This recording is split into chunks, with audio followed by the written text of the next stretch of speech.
Ito po si Alwin Ignacio, The Diva That You Love. Kasama ko ang aking kaibigang bonggang-bongga. Glenn si Bongga. Ito po ang The City Show, ang Tarian at Talaking Showbiz Edition. At ang pagkausapan natin ngayon ay ang kasalukuyang kinakastigo sa X. Kinakastigo ang talaga.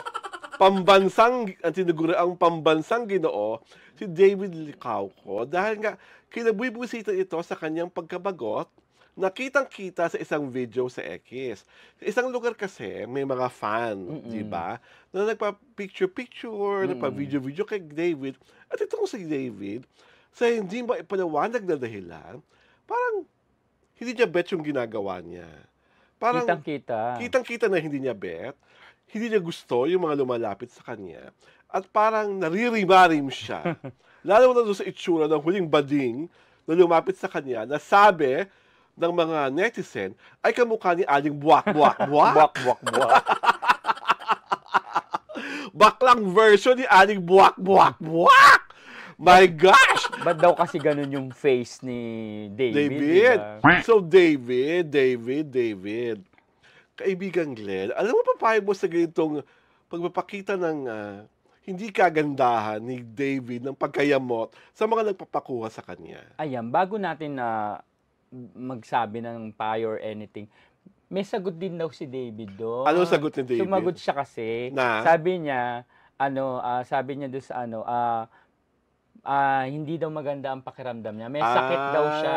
May sakit ako niyan, be. Tapos, 1 a.m. na daw kasi noong oras na yon. So medyo under the weather siya. Tapos, siyempre nga naman, madaling araw na. So, hindi maganda yung pakiramdam niya.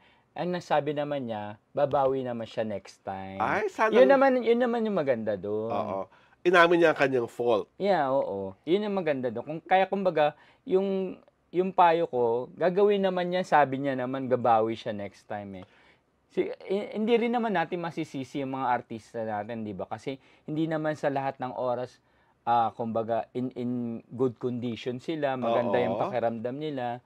Tapos, hindi rin natin alam emotionally kung ano yung nararamdaman nila, meron ba silang problema or something, di ba? Pero, syempre, as much as possible, kung merong ganyan na fan, at pagbibigyan rin naman natin, ibigay na rin natin. Mapakita ka mo lang ng gana. Na parang natutuwa ka sa pagkakas. Kasi, I can accept the excuse that you are sick, you are feeling sick, you are under the weather, pero David, ang dami rin naman mga ibang artista na under the weather, bisa wala talaga sa mood, pero matik, pag nandyan ang fan nila, naka-smile, nakayakap, nakaakbay. At I can cite names na si Ate Guy, kahit wala yung makeup, pero pag nakita niyang Noranya na lumapit sa kanya, todo ang smile.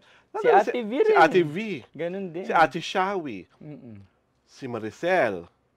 At sa mga lalaking kahit minsan masama ang pakiramdam. Sina Ding Dong Dantes. Sina Dennis Trillo. Si Alden. Si Alden Richards. Yung puro kapuso na lang. Wala kailang mga, kahit under the weather sila. Diba? Si Alden nga, minsan siya pa pasensya na, sinisipon ako ha. Pero pag picture na, ang smile. Diba? Hindi, kung nagpapakatotoo ka dahil sa pag-amin mo na masama ang pakiramdam mo, sige, tanggap namin yan. Pero, sa susunod, kung under the weather ka pala talaga, di sana hindi ka na lumabas ng kotse. Hindi ka na lumabas ng bahay. Or kung bakit ka nandun ng alauna ng madaling araw, was it because you are in a shooting? You were like, galing ka ba sa event? Diba? I'm sure kung galing ka sa event, hindi ganun yung attitude mo. Dahil syempre, best foot forward ka doon, di ba? Hype pa. Hype na hype ka. Kailangan pakita mo na wala kang sakit. So sa amin lang talaga, naunawaan namin, di ba Glenn, na ang artista ay tao rin. Pero syempre, the least you can do sa isang fan na gusto magpa-picture, pakitaan mo naman ng ngiting magaan. Ngiting buhay na buhay.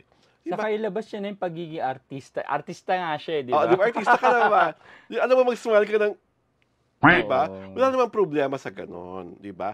At iba, may balita pa nga na parang recent, sooner rather than later, magpapa-opera sa David, di ba? Yeah, oo. Kasi meron siyang sakit na sleep apnea. Yung parang, pag natutulog siya, biglang all of a sudden, hindi siya, parang humihinto ang kanyang paghinga. Oo.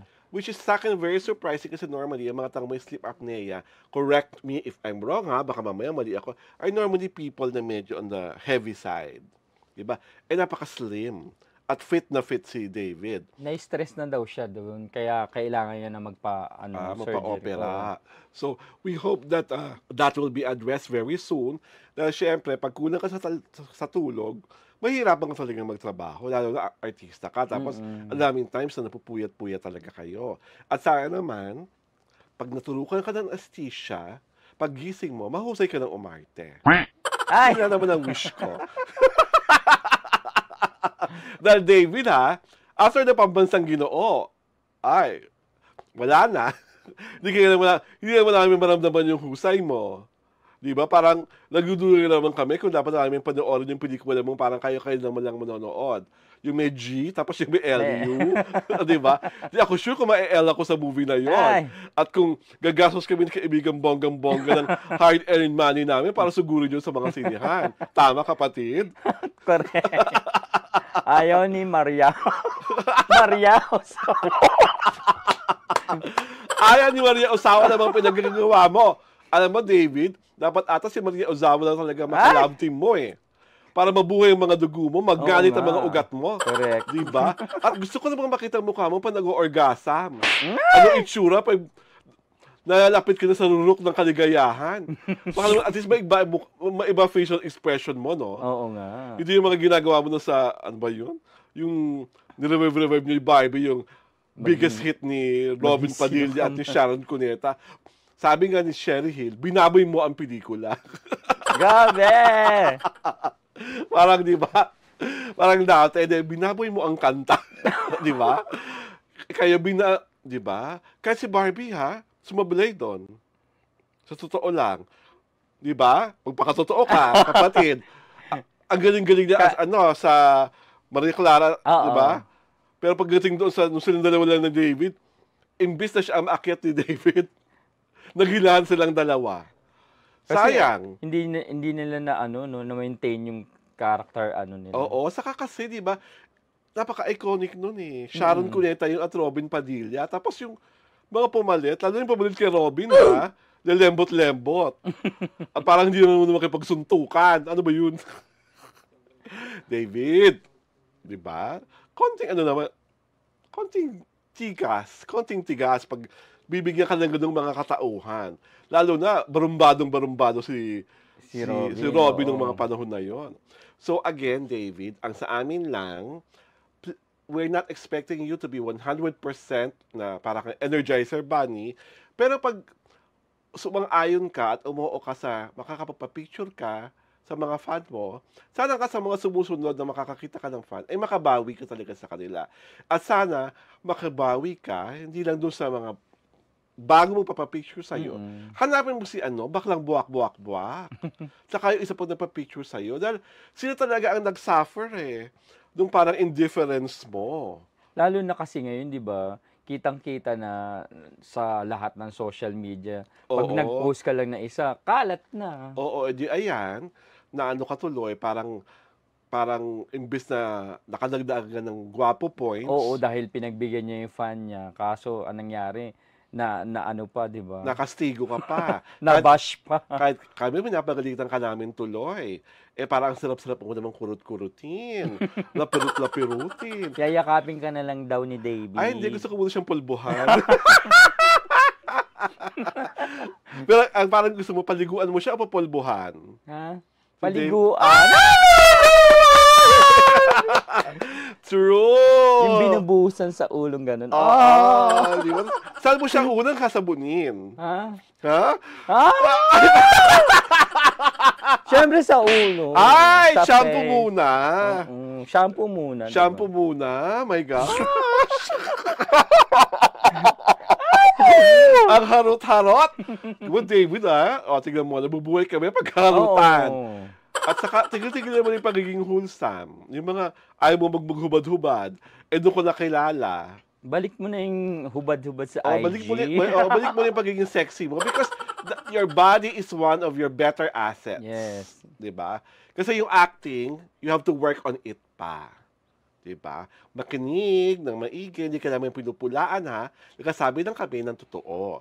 Ito po si Alwan Ignacio, The Vida True Love. Kasama ko ang kaibigang bonggang-bongga. Glenn si Bongga. Ito po ang The TT Show. Ang tayo na talakayan ng Showbiz Edition.